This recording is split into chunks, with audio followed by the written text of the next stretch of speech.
Today will be doing subject English of class 9th। ये हमारा second period है। हमारा जो फर्स्ट चैप्टर था द फन दे हैड, इसमें हमने यहाँ तक कंप्लीट कर लिया था, जिसमें मार्जी जो है टॉमी से कह रही थी कि एक मैन जो है टीचर कैसे हो सकता है। तो लेट अस सी आगे 7th पॉइंट से हम करेंगे। A man isn't smart enough, sure he is, my father knows as much as my teacher. यहाँ पे टीचर किसको कहा गया है? कंप्यूटर को कहा गया है, क्योंकि उस समय टीचर्स कौन होते थे? कंप्यूटर्स होते थे। तो उसने कहा कि क्यों नहीं, मैन क्यों नहीं जो है पढ़ा सकता है? मेरे पापा जो है कंप्यूटर्स के जैसे ही उनको नॉलेज है। He knows much almost as much I बेच। तो वो बहुत ही, बेच का मतलब है बहुत ही, बेट यू मतलब बहुत ही श्योर है, कॉन्फिडेंट है कि मेरे फादर को कंप्यूटर्स के जितना ही नॉलेज है। Margie wasn't prepare to the dispute. ठीक है ना। अब इन जैसे दोनों बच्चों में जो है डिस्प्यूट के जैसा माहौल था, ये कुछ और कह रही थी और वो कुछ, और मार्जी प्रिपेयर नहीं थी क्योंकि वो उसके जो लेवल था वो कम था और टॉमी थोड़ा सा बड़ा था तो उसको ज़्यादा नॉलेज था। She said I wouldn't want a strange man in my house to teach me. उसने एकदम से कहा कि क्या कोई अनजान इंसान मेरे घर पे आके मुझे पढ़ाएगा? मुझे ऐसा कोई नहीं चाहिए अनजान इंसान। तो टॉमी स्क्रीम्ड विथ लाफ्टर, वो बहुत ज़ोर ज़ोर से हंसने लगा। You don't know much मार्जी, the teachers didn't live in the house, they had a special building and all the kids went there। तो वो मार्जी जो है टॉमी से कहता है, टॉमी जो है मार्जी से क्या कहता है कि उस समय टीचर्स जो है घर पे नहीं आते थे, वहाँ पे एक स्पेशल अलग से बिल्डिंग होती थी और उस बिल्डिंग में जो है सारे किड्स मतलब बच्चे जाते थे और वो सारे एक जैसे पढ़ते थे और वो एक उम्र के एक क्लास में बैठते थे। And all the kids learn the same thing, sure if they were the same age. अगर वो एक ही एज के थे तो वो एक जैसा काम करते थे। अब 8th point, but my mother says a teacher has to adjust to fit the mind of each body and boy and girl it teaches, and that each kid has to be taught differently। अब मार्जी जो कह रही है Tommy से कि मेरी mummy तो ऐसे कहती है कि हर टीचर को जो है हर बच्चों के हिसाब से, उनके माइंड सेट के हिसाब से उनको पढ़ाना पड़ता है, तो इतने सारे बच्चों में किस तरीके से वो पढ़ाते होंगे, ये उसको थोड़ा कंफ्यूज लग रहा था। Just the same, they didn't do it that way then. If you don't like it, you don't have to read the book। तो इसमें यही कहा है, तो इसका मतलब है कि जब टॉमी ने मार्जी से कहा कि अगर तुमको ऐसा लगता है कि उस समय वैसे नहीं करते थे, बट अगर तुमको ऐसा लगता है कि तुम ये बुक मत रीड करो, ठीक है ना।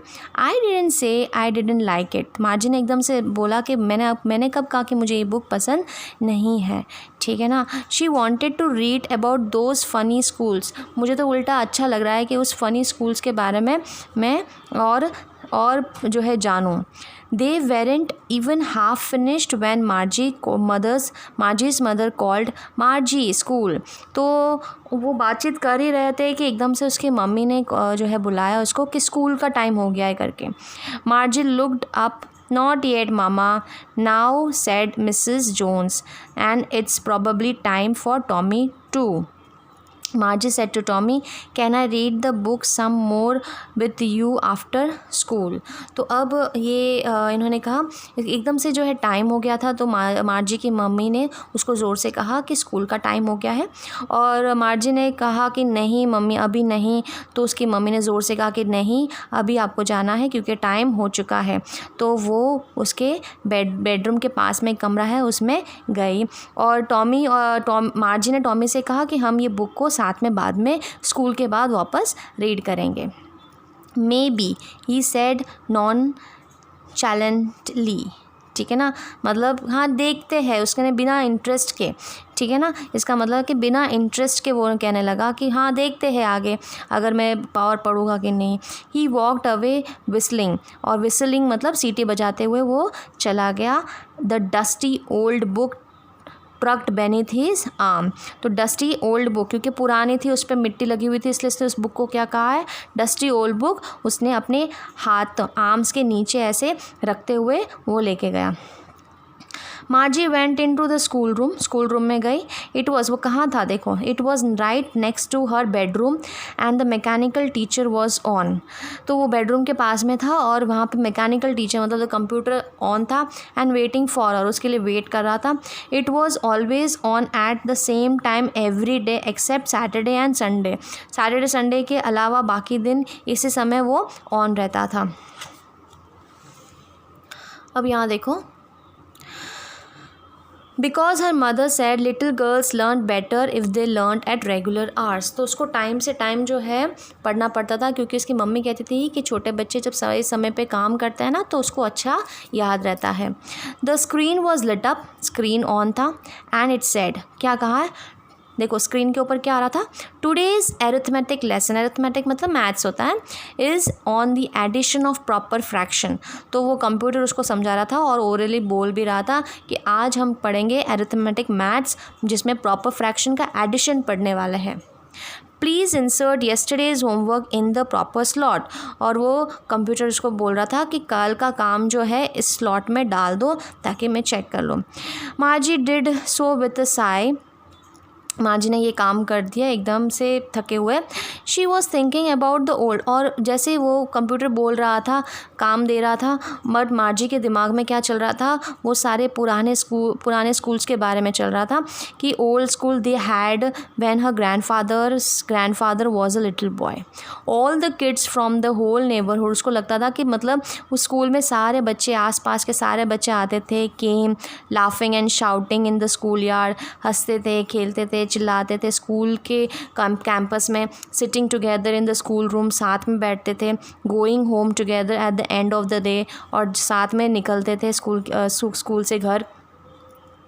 दे लर्न द सेम थिंग, सब साथ में पढ़ते थे. So they can help each another with the homework and talked about it. और एक दूसरे की मदद भी करते थे. तो एंड द टीचर्स वे पीपल, और टीचर्स भी कौन से थे, पीपल. तो इसके दिमाग में बस वही चीज़ चली जा रही थी. द मैकेनिकल टीचर, और उसके मैकेनिकल टीचर्स का कंप्यूटर बार बार फ्लैश कर रहा था. क्या दे रहा था, व्हेन वी ऐड 1/2 एंड 1/4. इस तरीके से उसके कंप्यूटर पे आ रहे थे. और मार्जी बिजी थी, वो पुरानी यादों में बिजी थी कि किस तरीके से पुराने स्कूल्स थे और वो कितने मज़े करते थे. Margie was thinking about how the kids must have loved it in the old days. She was thinking about the fun they had. ठीक है ना. तो ये चीज़ बताई गई है इस चैप्टर में बाय इज़ैक एसिमोव. ठीक है ना. अब देखते हैं आज का वर्क. इसमें भी आपको यही करना है, वर्ड मीनिंग्स अच्छे से जितने हो सके आपको लर्न करनी है ताकि आपकी जो इंग्लिश प्रॉपर हो जाए. नॉन चैंटली दी हुई है, बेचा, डिस्प्यूट, रेगुलर, ये तो है ही. इसके अलावा जो हार्ड वर्ड्स लग रहे हैं वो भी आपको लिखने हैं. अब